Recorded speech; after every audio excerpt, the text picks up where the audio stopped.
계속되면서 마태복음 5장의 말씀을 드리면서 오늘은 화평케 하는 길이라는 말씀이에요. 화평의 의미하는 바가 뭘까? 여러분, 이 단어는 그리스 언어로 말하면 에이레네라는 뜻이에요. 이 말은 때때로는 평강 또는 평화라고 변형이 돼요. 화평이라는 말은 평화를 말합니다. 그래서 이 화평이라고 하는 단어의 의미를 보면 현세나 영원한 세계에서 누리게 되는 영육 간의 지극한 복락이라는 뜻이에요. 자, 그런데 이 화평이 어디서부터 오는 겁니까?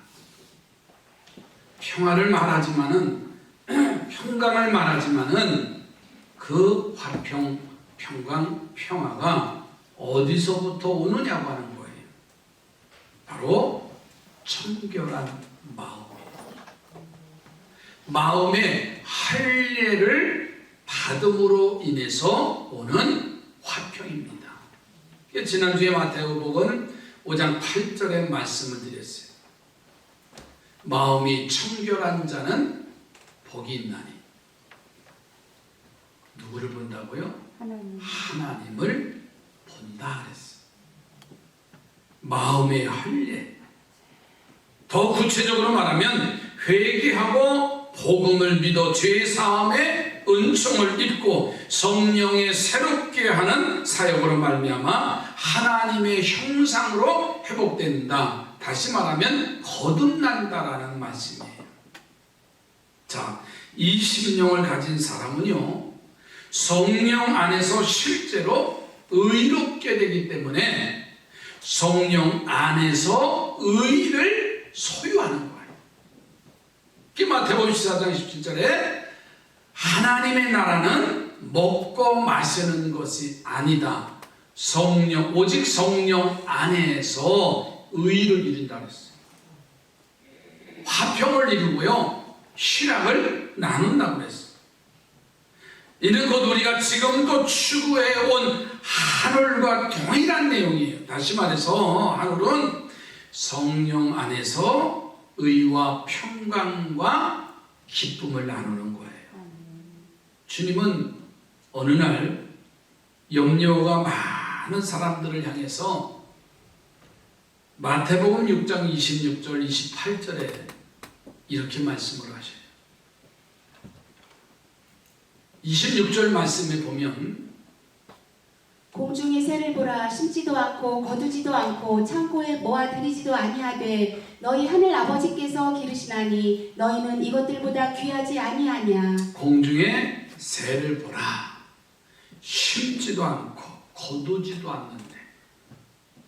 28절에 가서도 보면 들의 백합화가 어떻게 자라는가 생각해봐라.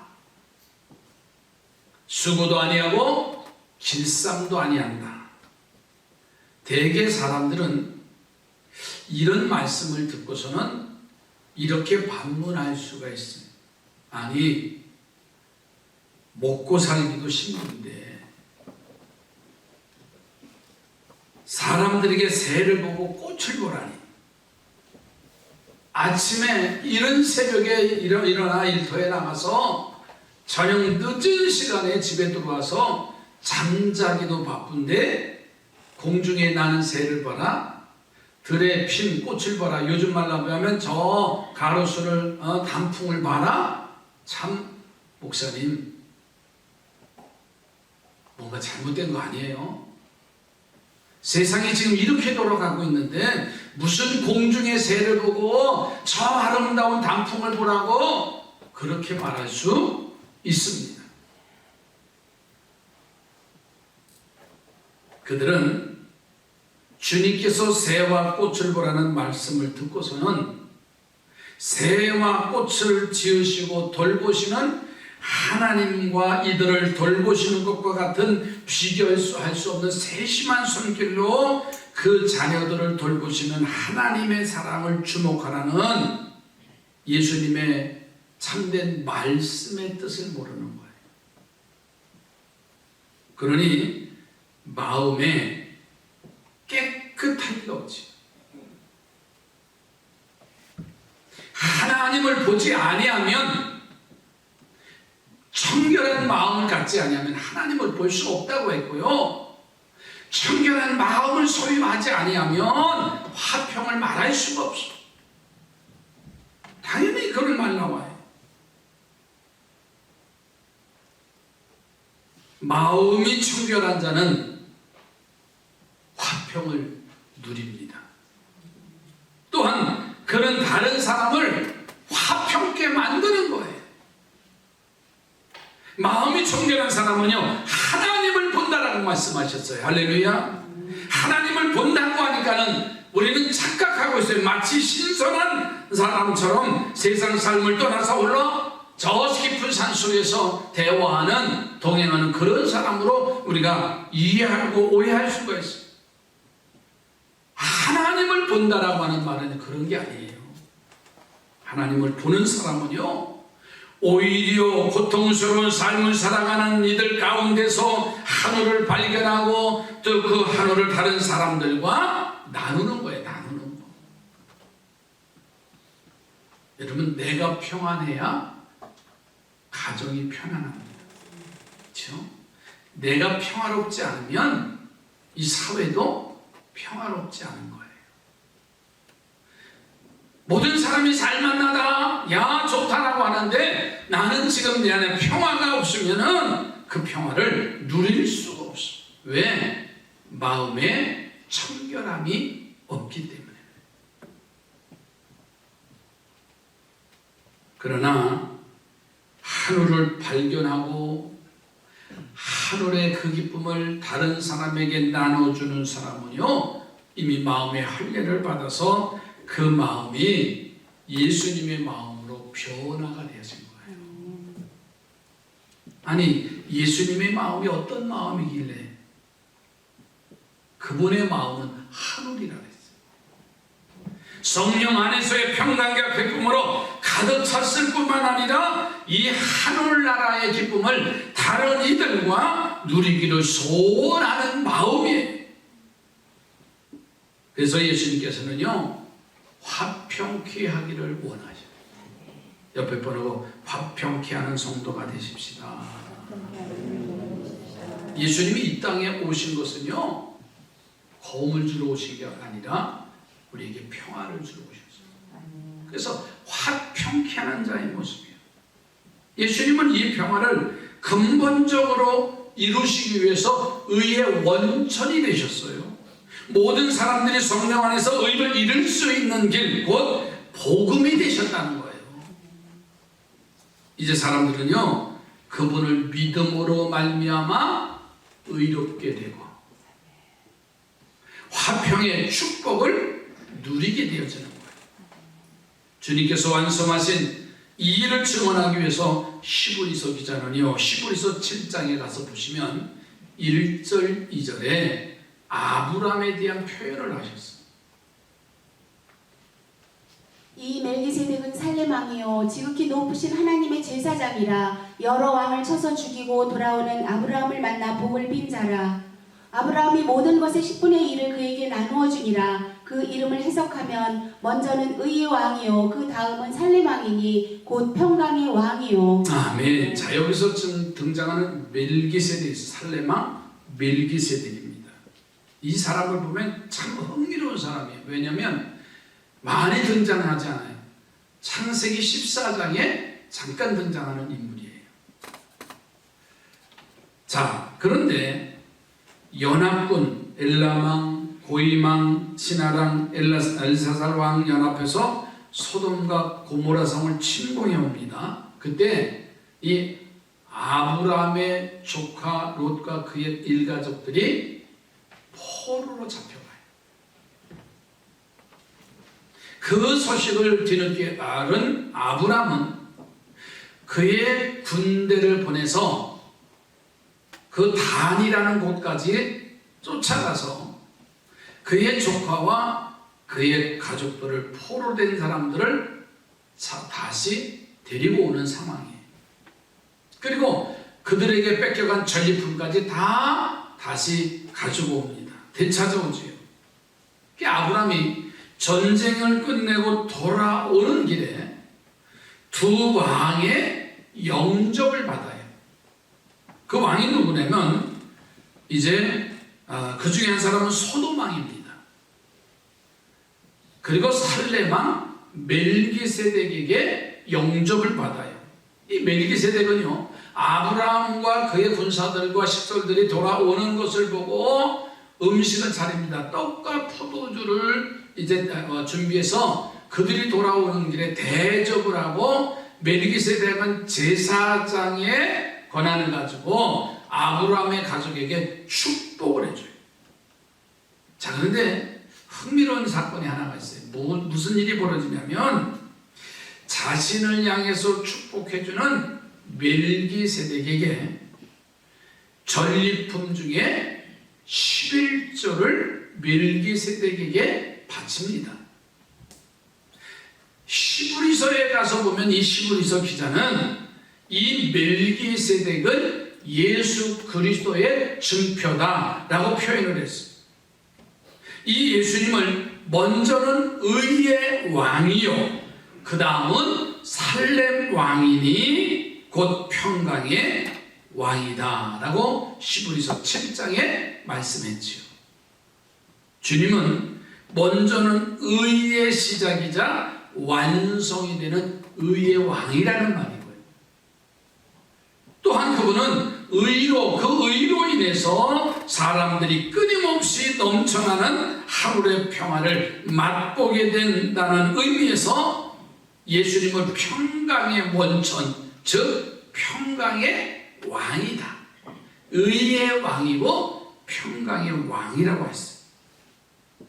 청결한 마음을 소유한 사람들은요, 주님께서 주시는 이러한 의와 평강의 마음을 소유한 사람이기 때문에 화평케 하는 사람이라 일컬음을 얻게 된다고 말이에요. 주님의 제자들이 그랬어요. 그들은 주님으로부터 화평케 하는 일이 뭔지, 곧 하늘 가는 길이 뭔가를 주님으로부터 배운 사건이 나와요. 하늘을 소유하기 전에는요, 변해산에 올라갔을 때 예수님과 제자들의 대화를 우리는 잘 알지. 예수님이 변해산에 올라가서 변화된 모습을 보고 모세와 선지자 중에 대표인 엘리야와 대화하는 그 장면을 보면서 예수님에게 다가가서 제자들이 한 말씀 아시죠? 여기다 초막셋을 짓고 여기서 우리 함께 사십시다. 근데 예수님께서는 우리는 여기서 사는 것이 아니라 산 아래로 내려가야 된다. 그들의 생각이 여기가 좋사오니라고 하는 마음이 바뀌어서 산 아래에 있는 동네로 다시 내려오는 것을 볼 수가 있어요. 화평케 하는 일은요, 오늘 이곳에서 화평을 소유한 이들의 몫이에요. 회개하고 복음을 믿어서 마침내 마음이 청결한 자가 되고 하늘을 보게 된 이들은 세상을 피해서 숨어 들어가서 홀로 그 하늘을 누리지 않아요.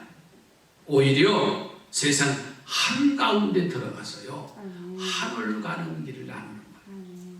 이게 화평케 하는 사람이에요.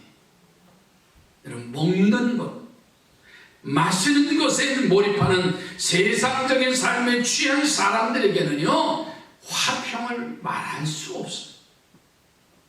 아니, 지금 먹고 살기 바쁘고 가정을 일으키기에 분주하고 일하기에 사업을 일으키기에 분주한데 공중의 새를 봐라, 저 들의 백합화를 들 곳을 봐라, 심지도 않고 거두지도 않는데 길쌈도 수고도 하지 않는데 이 아름다움의 모습을 모르시는 말씀이지요.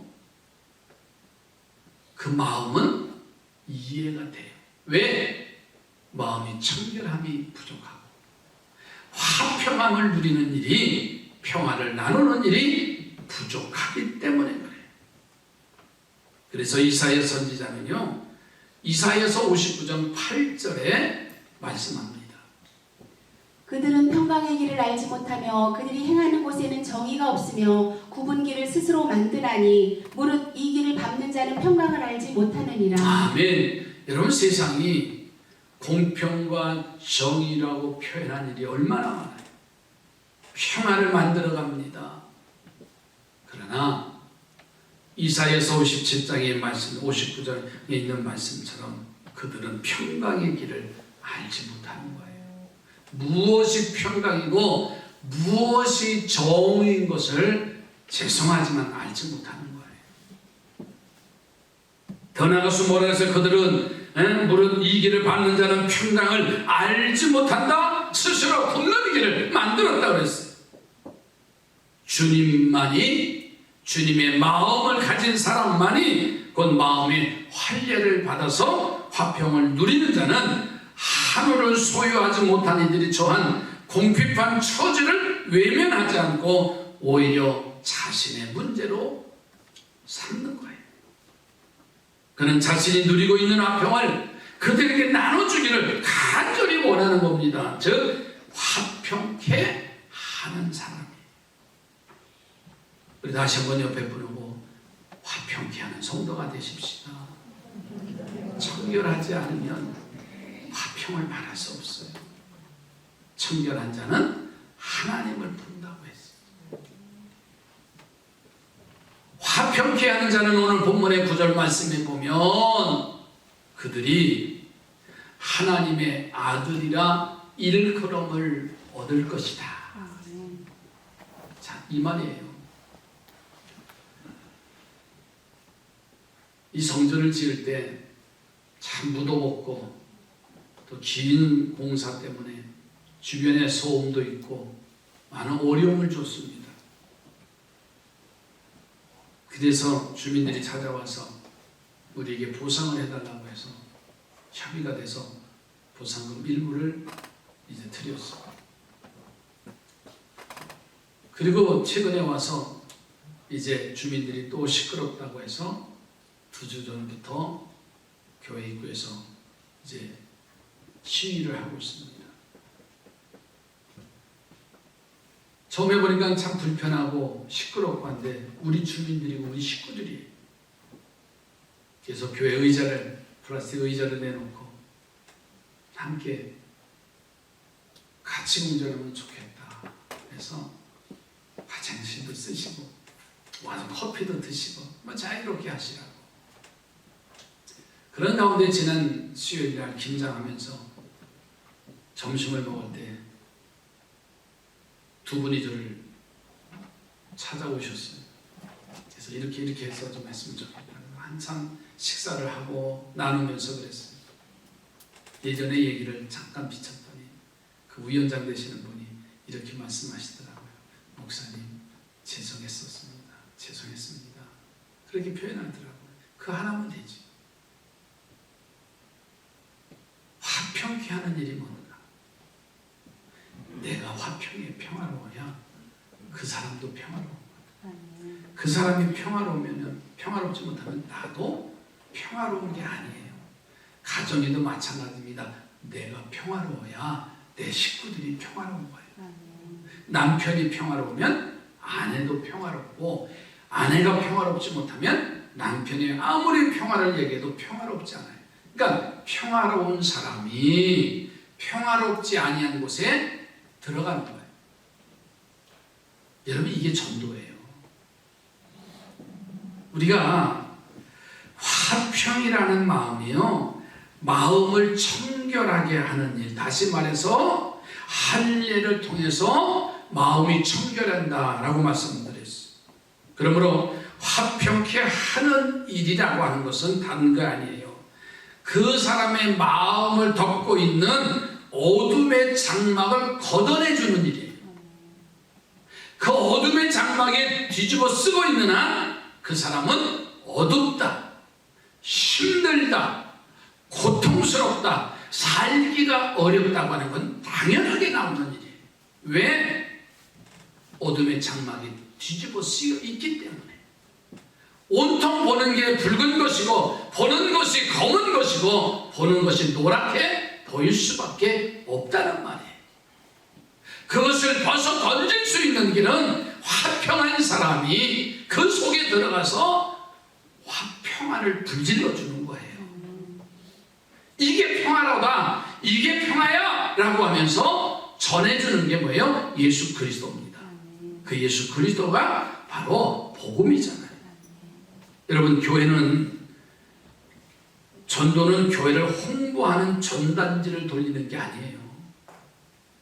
우리가 붕어빵 전도하고 전단지를 돌리지만 그 전단지 돌린다고 전도되는 것은 그렇게 부족합니다. 그런데 어떤 마음을 우리가 가져야 되냐면, 전도라는 이 의미가 뭐냐고 하는 것을 우리가 알아야 돼요. 전도라는 영어의 단어는 프리칭이라는 말이에요. 다시 말해서 설교라는 뜻입니다. 전도는 우리가 일상적으로 생각하는 교회로 인도하는 것과 혼동하기 쉬워요. 또 이 설교 듣고 목사님 목요일날 전도 나오려더니 안 나와. 또 그런 사람이 있어요. 그건 가장 어리석고요, 가장 미련한 거예요. 그 뜻을 어떤 마음을 갖고 해야 되느냐 그 말이에요. 자, 다시 말해서 회개하고 복음을 믿도록 하는 게 전도예요. 지금까지 우리가 살펴온 하늘 가는 길을 분명하게 가르쳐주고 그 삶을 살도록 내가 뭐예요? 돕는 게 전도예요. 그래서 우리가 전도할 때 유의해야 할 점이 뭐냐면, 그냥 막무가내로 전도하는 게 아니라 설교 사역은요, 제자들이 그랬던 것처럼 성령이, 사도행전 1장 8절에 보면 성령이 임한 후에 나가 전하는 거예요. 다시 말합니다. 회개하고 복음을 믿고 난 후에 하나님의 성령이 역사에서 새로 거듭난 자, 새로 태어난 자가 행하는 거예요. 마음이 청결한 자, 마음이 할례를 받은 하늘을 소유한 자가 전하는 겁니다.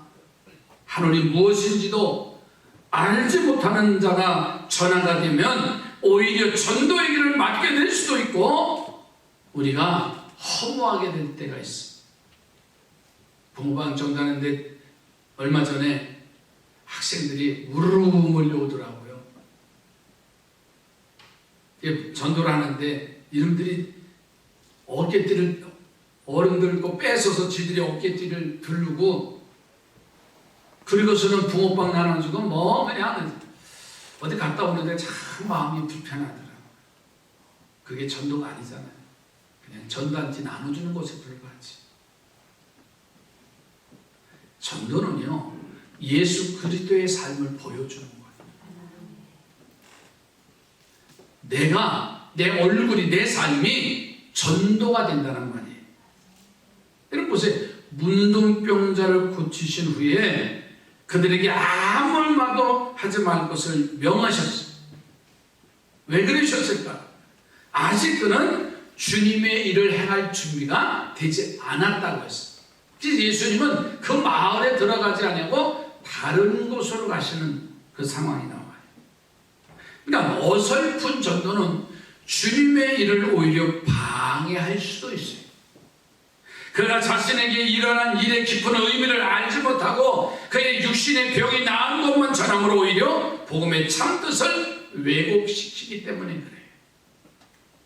나병 환자가 주님의 경고를 무시하고 나불된 후에 그 결과가 어땠습니까?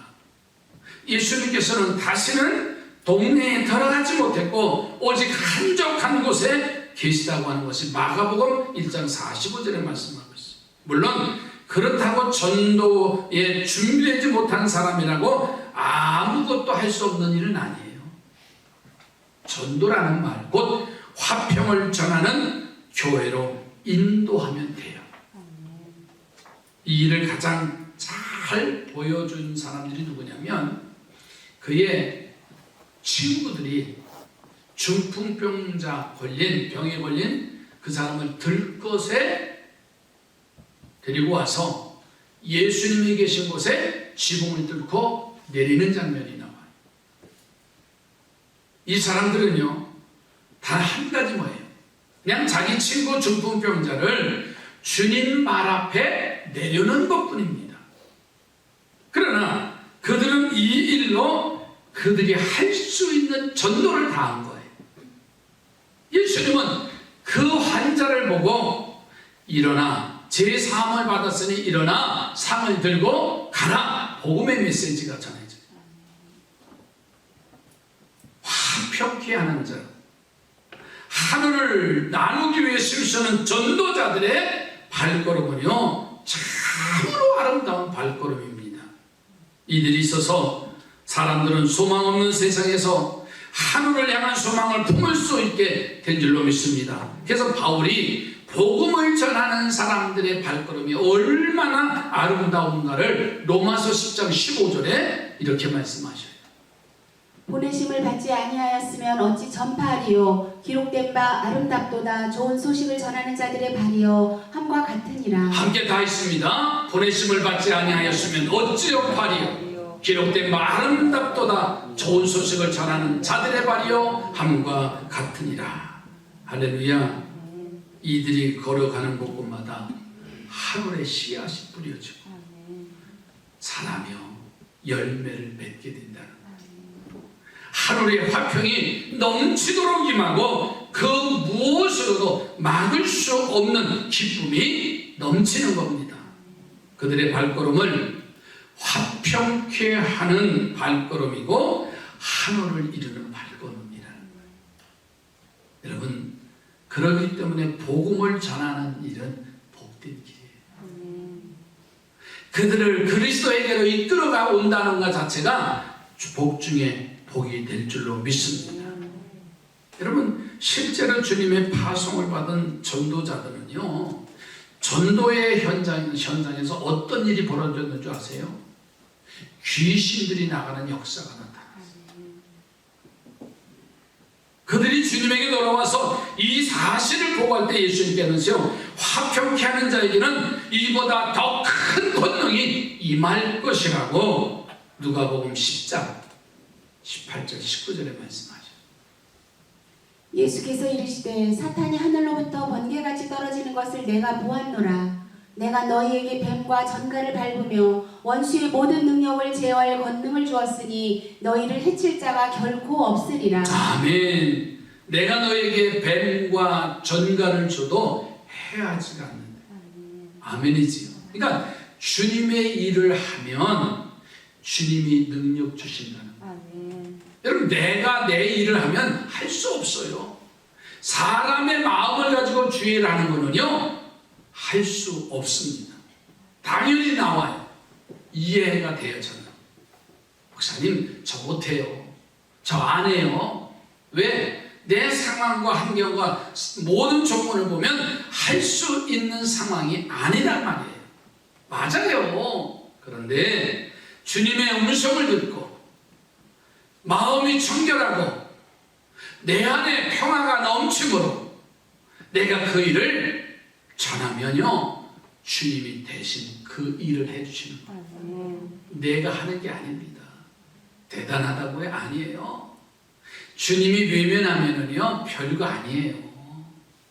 그러니까 내게 능력 주시는 자 안에서 내가 모든 것을 할 수 있느니라. 전제 조건입니다. 능력 주셔야 돼요. 그게 화평케 하는 자예요. 내가 평화를 아무리 얘기해도요 내 안에 평화가 없으면 안 돼요. 여러분, 이제 우리는 하늘나라는요 나눌수록 커져요. 화평을 체험하니까 화평케 하는 일을 하게 되면 하늘을 더 크게 누릴 수 있어요. 주님이 주시는 하늘나라에까지 이르게 되어지는 거예요. 이것이 그리스도와 함께 상속자예요. 화평케 하는 자가 이런 축복을 받는 것은 이상할 수가 없어요. 당연한 겁니다. 왜? 하나님의 상속자이기 때문에 당연히 누리는 거예요. 마음의 활례를 이루어서 화평을 누리는 성도가 되시기 바랍니다. 아직도 어둠의 마음을 덮고 있는 그 덮개를 벗어내게 그리스도의 영으로 채워 주셔야 됩니다.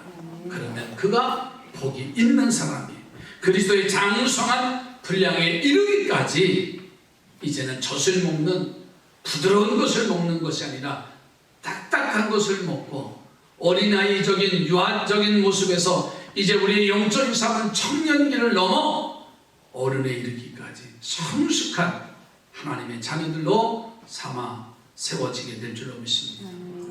한번 따라갑시다. 품위 있고 질서 있게 삽시다. 그 말씀이 바로 성숙한 그리스도인들의 삶이에요. 성 프란시스코의 기도문이 있지요. 주여 나를 평화의 덕으로 써주소서. 미움이 있는 곳에 사랑을, 다툼이 있는 곳에 용서를, 분열이 있는 곳에 일치를, 의욕이 있는 곳에 믿음을 심게 하소서. 주여 나를 평화의 덕으로 써주소서.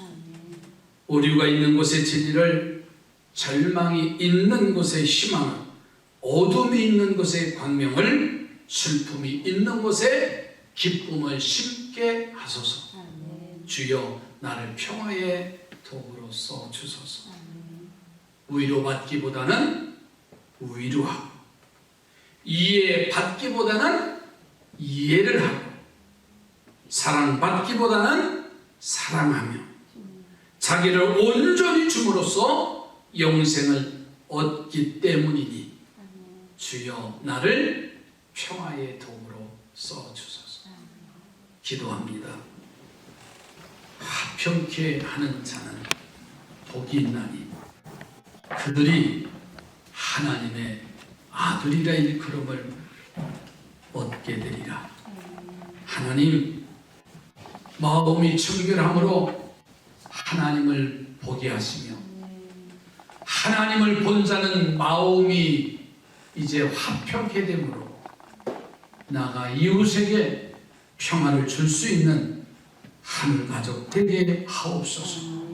육신에 속한 우리의 모습이 허덕이지 않게 하시고 정말 하늘 가족답게, 성숙한 구원받은 하늘 가족답게 오늘도 이 말씀 붙잡고 한 주간 승리케 하여 주시옵소서. 예수님의 이름으로 기도드립니다. 아멘.